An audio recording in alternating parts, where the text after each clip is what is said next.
Tantor Audio, a division of Recorded Books, presents Missy's Murder, Passion, Betrayal, and Murder in Southern California by Karen Kingsbury.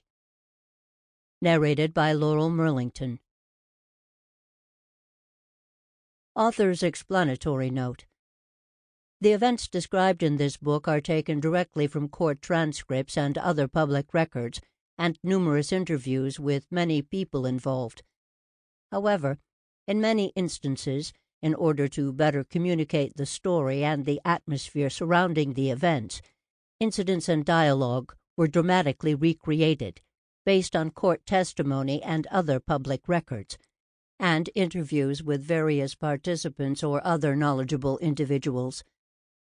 Except for Missy Avila, Karen Severson, Laura Doyle, Irene Avila, Ernie Avila Sr., Mark Avila, Siobhan Avila, Chris Avila, Ernie Avila Jr., Judge Jack Tso, Prosecutor Tamia Hope, Victor Amaya, and a few other minor characters, the author has chosen to change the names and disguise the identities of the people involved in this story.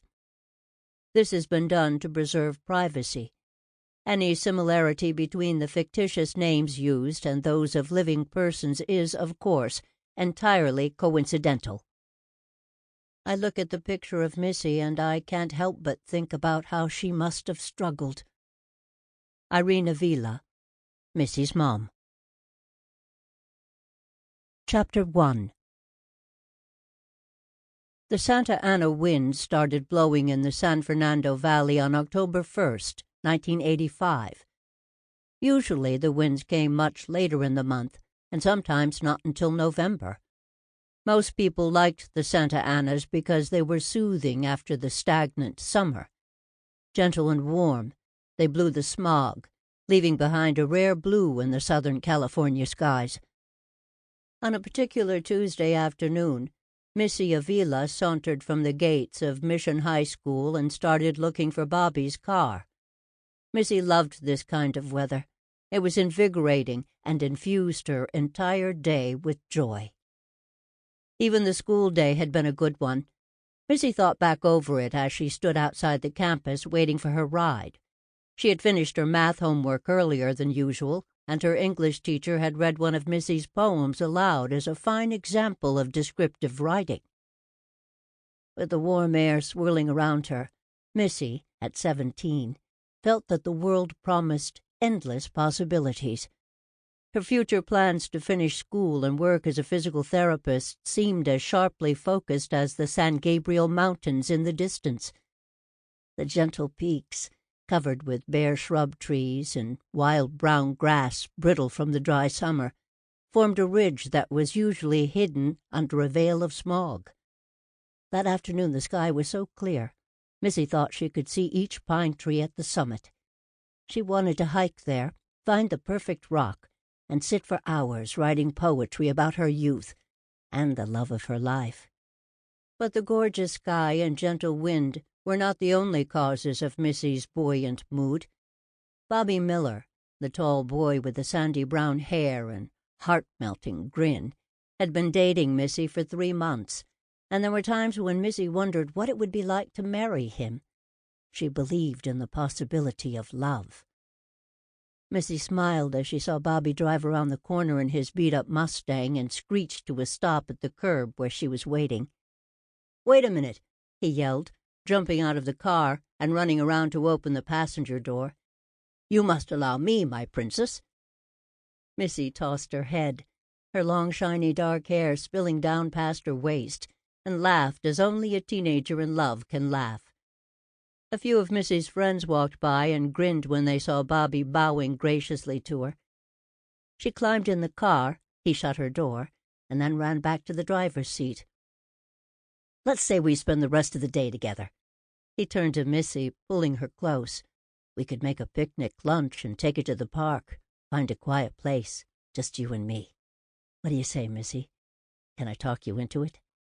She frowned and looked out the window. It would have been a perfect day to spend with Bobby. "I can't, Bobby.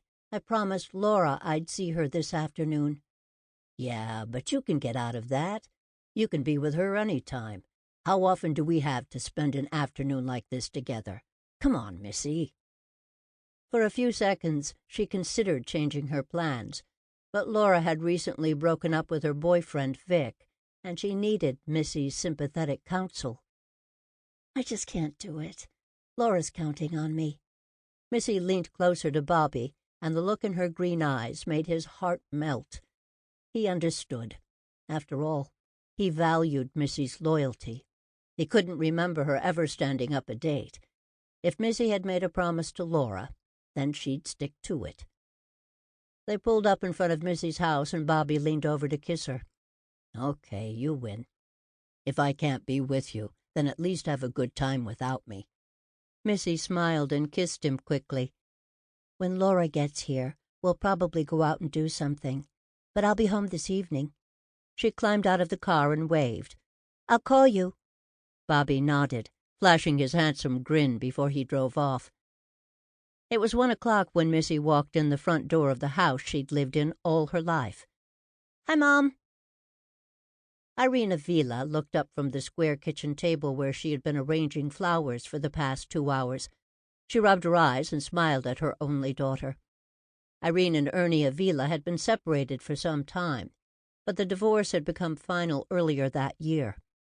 Irene's sole comfort during those weary afternoons and lonely nights had been her love for Missy. The boys were wonderful too, of course. Ernie Jr., Mark, and Chris, who was years younger than the rest. In fact, her 2 oldest sons both had good jobs, and Irene was proud of them. But Missy was special. Irene knew it wasn't right to treasure one child more than others. She even worried that she tempted the fates by doing so. But she couldn't help her feelings. 17-year-old Missy was closest to her heart, and always would be. Irene sometimes speculated on the reasons for the intensity of her love. Perhaps the girl reminded her of her younger self. Missy's loving spirit and happy, carefree heart were so like Irene's before she married Ernie. And surely their late-night talks strengthened the bond. For the past few years, Missy and her brother had ended the days together whispering in the darkness of Irene's room before turning in for the night. Irene treasured those moments. Of course, Irene wasn't always pleased by Missy's confessions. Her first sexual experience, for example, or the time she tried marijuana with some friends. But Irene was careful not to disapprove too much of her daughter's experiments. She had done similar things when she was young, and Irene sensed that strict mothers didn't have late-night talks with their daughters. They had fights. In her loneliness since the divorce, Irene needed Missy too badly to risk losing her friendship. So Missy got away with an unusually late curfew and more privileges than most of her peers. This freedom, combined with Missy's looks and her personality, made her the envy of nearly everyone at Mission High School. If Missy's perfectly formed body, which at 4'11" and 90 pounds, had filled out in all the right places, her beautiful brown hair, her flashing green eyes, and her popularity weren't sufficient causes for jealousy, then her friends could be a little resentful of Missy's friendship with her mother. Seeming advantageous, this permissiveness may have worked against her. That October, Irene wasn't worried about her permissiveness. Missy was her best friend, and all she cared about was maintaining that closeness, even if she had to compromise her parental authority. As for Missy, she loved Irene and felt closer to her than most teenage girls felt toward their mothers. Even so, Missy never intended to share all her secrets. If Irene had considered Missy's lifestyle, the kind of people who befriended her and the boys she liked to date, she would have easily seen that Missy wasn't telling her everything. But it was so much nicer to believe that one's daughter had nothing to hide, so Irene never probed too far. That Tuesday morning had been particularly trying for Irene, and as she kicked off her tennis shoes, she felt a headache coming on. That wasn't unusual. She spent several hours a day arranging dried flowers on her dining room table to bring in extra money. Irene never regretted working from home to make ends meet, but she found it exhausting. Years earlier, when she was still preparing tax forms for a handful of clients, she noticed her eyesight weakening, and not long afterward the headaches started. In March 1985, doctors operated on Irene's wrists because of tendon problems. After recovery, Irene found the forms were simply too painful for her weak hands to prepare, and she finally quit. Irene considered rejoining the workforce, but she decided that her kids needed her too much. Rather than taking an office job, Irene began making dried floral arrangements. At 44, she was still a beautiful woman, with chestnut brown hair and deep brown eyes. No matter how busy, she always took time to do her hair and nails, and to dress nicely. The years of scrutinizing numbers and equations, and now the strain of arranging dried flowers were, it is true, beginning to leave a network of lines across her face. Still, Irene never complained. Working at home was preferable to an office job. Irene's two greatest concerns were that her children should have someone waiting for them when they got home, and that the family should have enough money to put food on the table. In that order. Although it had been a long day for Irene, she liked seeing Missy so happy. For months after her parents' separation, Missy had moped about the house and then disappeared for hours without saying where she was going. These days Missy was her old self, so Irene forgot the calluses on her fingers and the tired feeling in her eyes. Irene stood up, pulled a sandwich from the refrigerator, and poured her daughter a tall glass of milk. "How was school?" She walked over to Missy and hugged her tight, handing her the sandwich. "Great. Couldn't be better." Missy sat down and started eating. "But I have to hurry. Laura's coming over to pick me up, and I want to wash my hair before she gets here." "Laura Doyle?" Irene looked confused. "I thought she was upset with you." "Yeah, but we worked everything out yesterday," Missy said. Irene shrugged. "I'll never understand you girls." Just a week or so earlier, Laura hadn't been speaking to Missy because she thought Missy had instigated the breakup between Laura and Vic. The truth was, even though they had dated a few times before Laura started seeing him, Missy and Vic were merely close friends. In fact, Missy wanted nothing more than to help Laura get over the breakup, and maybe even help the two get back together. Missy had a way of ignoring the bad feelings if a friend lost her temper because of something she had done. If she had found one of her friends upset with her, well, then maybe the friend had been through a tough time at home lately, or had had a bad day, or had broken up with her boyfriend. Any of 100 excuses might do. But Missy had a difficult time believing anyone would be angry with her out of dislike. In fact, were her brothers to compile a list of their sister's faults, at the top would have been this statement: "Missy is too trusting." She wanted everyone to like her, and at Mission High School, despite the jealousies, nearly everyone did. Missy was happy, vivacious, and easy to like. Even better, she attracted the boys. That would probably have been reason enough for Laura Doyle to come back looking for Missy's friendship. Missy had taken her shower and was drying off when the phone rang. "I'll get it," Missy shouted from the bathroom as she grabbed a towel and ran dripping wet into the kitchen. "Hello?" A small puddle began forming where Missy stood. "Oh, hi. Yeah, that's great. Yeah, I'll be ready." As Missy spoke, Irene thought how very beautiful she was, shivering and laughing and fresh from the shower. Missy had been blessed with a lovely complexion and, unlike most of her friends, had never suffered from teenage acne. Now, with the bath towel wrapped loosely around her daughter, Irene could see neither bruise nor blemish. Missy's skin was perfectly clear. Irene sipped her coffee and leaned back in her chair as the warm liquid made its way through her body. She took a long drag from her cigarette and thought about her plans for the afternoon. She was finished with the day's paperwork, and the boys had already taken off with their friends. It was going to be a beautiful afternoon, blue skies, a warm breeze, and the house all to herself. "That was Laura," Missy said as she darted back toward her bedroom to get ready, her wet hair flying. "We're going to the park. She'll be here at 3. Irene had washed the dishes and was drying her hands when she heard Laura's Volkswagen pull up out front. It was exactly 3 o'clock.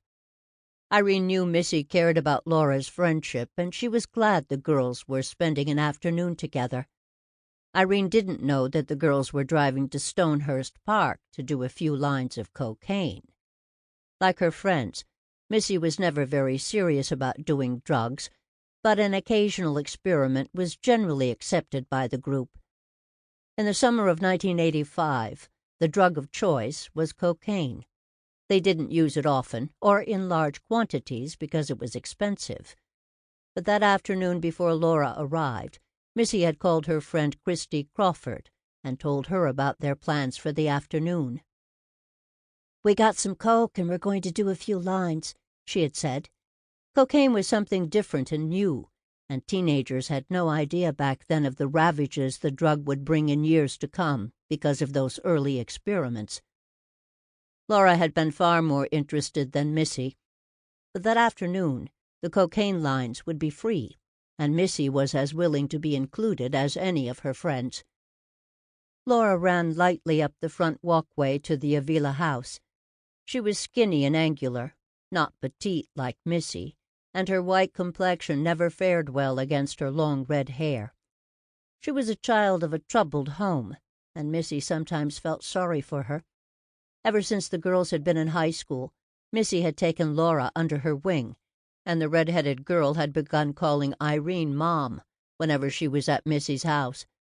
Those who knew Laura Doyle described her as something of a loner, always on the outskirts of Missy's popular circle. Years earlier, Laura's mother had enrolled her in a modeling course to teach her the social graces she so apparently lacked. Laura never completed the course. Her mother blamed the failure on lack of funds, and Laura's friends blamed it on Laura. The way they saw it, Laura took the course only at her mother's prodding and never had any desire to spend her life smiling for a camera. Laura was perhaps more realistic than her mother when it came to her looks. Her unattractive mouth and skinny body made it difficult for her to attract boys. "Missy, come on!" Laura yelled as she walked into the house. Then she spotted Irene. "Hi, Mom. Is Missy almost ready?"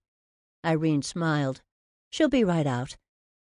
Laura and Irene heard a door slam from down the hall and turned to see Missy enter the room. She was stunning, even in her tan sweatshirt and faded blue jeans. Laura grinned at her and grabbed her wrist. "Come on, let's go." Missy turned toward her mother as she made her way toward the door. "We'll be at Stonehurst Park. I don't think we're going anywhere else, and I'll be home by 6. Don't worry, I'll call if I'm going to be late." She stopped to kiss her mother and flashed her a grin. "Hey, you have the house all to yourself," she said. "Enjoy it." Irene smiled as the girls left. Then suddenly, almost as if she'd forgotten something important, Missy turned around and ran back to Irene, waiting on the porch. She looked at her mother intently and smiled, her green eyes warm and sparkling. "Mom, I love you. I just wanted to tell you. I really love you a lot." Missy leaned over and hugged her mother. This was unusual behavior. Irene and Missy were closer than many mothers and teenage daughters, but Missy wasn't prone to dramatic displays of affection. Still, Irene felt touched that her daughter had been thoughtful enough to share her feelings. "I love you too, sweetheart," Irene said. "Have fun." Irene watched until they had climbed into Laura's red Volkswagen Bug and driven away down the street. She stood on the porch for a moment, letting the warm wind blow over her skin. For the next several hours, Irene abandoned all thought of work and sat outside in a folding chair with a glass of iced tea. She was still there, enjoying the peace and quiet, when the phone rang. It was 6 o'clock, and Irene thought the caller would be Missy wanting to spend the night at Laura's. She grabbed her iced tea, ran into the house, and answered the phone on the third ring. "Hello." "Hi, Mom. This is Laura. Is Missy there?" Irene felt her heart skip a beat. Of course not, Laura. She's with you. Laura cleared her throat. No, she's not. Irene felt the color begin to drain from her face. There was silence for several seconds before Laura finally continued. When we left your house, we went by Stonehurst Park. Missy saw 3 guys she knew in a blue Camaro, so I dropped her off to talk to them. Then I went to get gas for the car. When I came back, Missy was gone, and so were the boys in the Camaro. Laura paused. I thought she might be home by now. Laura waited. Mom? Yes, I'm here.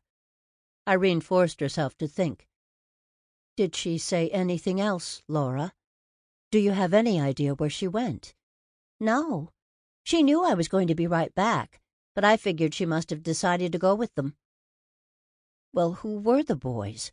Just give me their names, and I'll see if I can call and find Missy. I don't know. I didn't know them. Missy said they were friends of hers. Laura cleared her voice again, and Irene could hear traffic in the background. Well, have her call me when she gets home, okay? Irene nodded silently and hung up the phone. Her sons were not due home for 3 hours, and it was already getting dark. Irene's eyes glazed over as she made her way mechanically to the living room and opened the front door. Slowly she backed up and sat on the edge of the sofa, her back stiff. Her mind began racing. Even as she reassured herself, an oppressive fog settled over her mind, making it difficult to think. Logically, Missy probably had had a very good reason for leaving with the boys in the Camaro, and an unequally good reason for not calling. But something about the situation bothered Irene, and she stared hypnotically out the front door, remembering Missy's words. Don't worry, Mom. I'll be home by 6. I'll call if I'm going to be late. Irene focused on the clock that hung over the kitchen table.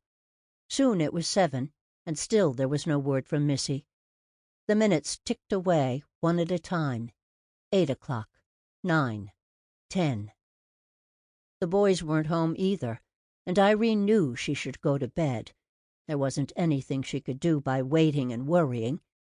She closed her eyes and listened to the wind. It was stronger now, howling through the trees and nearby mountains. Occasionally an angry gust would shake Irene's screen door and front windows. But she continued to stare outside, having no reason to dread the worst, but no way to stop the thoughts that were crowding her mind. Sometime around 11 o'clock, while she sat and waited and imagined all sorts of terrible things that might have happened to her daughter, Missy Avila began to cry. Chapter 2. Irene Valdez was 12 years old when her family moved from downtown Los Angeles to Pacoima, a community situated in the eastern San Fernando Valley. It was 1952, and the valley was a series of quiet communities separated by acres of orange and walnut groves, far away from the dirty streets and fast-paced life the Valdez family had lived in Los Angeles. In those days, the San Fernando Valley was just 35 minutes from downtown Los Angeles, and developers were getting rich overnight building housing tracts across the valley floor as quickly as families arrived. This was before the days when smog and gang warfare would invade eastern sections of the valley, making it a less desirable place to live. Back then, the valley, even the eastern parts like Pacoima, was the ideal home for commuters like Irene's father. The day the Valdez family moved into their 3-bedroom house, Irene noticed a boy her age who lived next door. Ernie Avila hooted and yelled and raced his bicycle up and down the street, trying to attract the new girl's attention. Irene wasn't impressed. Boys her age bored her, and she promised herself she would never date Ernie Avila. Irene's father quickly enrolled his children in a local private school where they were forced to wear uniforms. After all, he hadn't moved his family to a nice suburban neighborhood to have them go to school with just any children. Walking to the bus stop each morning, clad in her plaid skirt and white bobby socks, Irene learned to shrug off the constant teasing from her public school peers. But soon she became friends with several of the girls in her neighborhood. Irene was easy to like. She was petite, with beautiful hair the color of mahogany, and had a contagious laugh. Each day she walked home with her new friends after school, always avoiding Ernie Avila's house. Ernie never quite knew what he had done to offend the new girl, but they attended different schools, and by the time he was 15, he had given up trying to win Irene Valdez's attention. That year Irene brought home a friend, Carol White, who attended San Fernando High School. The two girls were sitting outside talking when Ernie came home, parked his bicycle, and went inside his house. "Hey, that's Ernie Avila," Carol whispered, and a blush spread across her cheeks. "You didn't tell me you lived next door to him. Every girl in the school has the hots for him." Irene shrugged her shoulders. "He's nothing special," she said. "Are you kidding me? Hey, maybe if I come over here more often he'll notice me and ask me out." The girl glanced toward Ernie's house, and for the rest of the afternoon Irene never felt she had Carol's full attention. With every girl at San Fernando High interested in him, Ernie Avila's value rose considerably in Irene's eyes. She began walking home at the same time as he did, making a point to pass his house, slowly.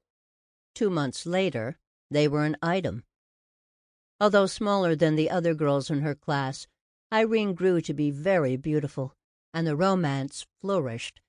Soon, Irene and Ernie had little time for their friends and spent nearly every evening together, studying or necking. Sometimes Irene would spend a night with her girlfriends, and the group would go to neighborhood parties. Typically, the parties would dissolve when gang kids from Pacoima and San Fernando grew rough. At the peak of a confrontation, kids would typically throw beer bottles or bricks at each other's cars. Sometimes a kid would even pull out a knife. It wasn't a weapon for killing, usually just a switchblade, something to scare off rivals. The turf wars had grown more frequent in the late 1950s, when the kids from Pacoima and San Fernando began forming gangs. Pacoima and San Fernando were two communities separated by the 118 freeway, which ran along the north side of the San Fernando Valley and hooked up with Interstate 5 at the valley's far eastern end. The freeways created man-made barriers that gave the teenagers a reason to divide the community. Pacoima boys were on the south side of the 118, San Fernando boys on the north side. At that time, Interstate 5 ran along the west side of San Fernando and through the middle of Pacoima, with houses that were a few hundred square feet larger and lawns that were more neatly kept. This area changed its name to Arleta in the 60s. It bordered both San Fernando and Pacoima, but it was wedged along the west side of Interstate 5.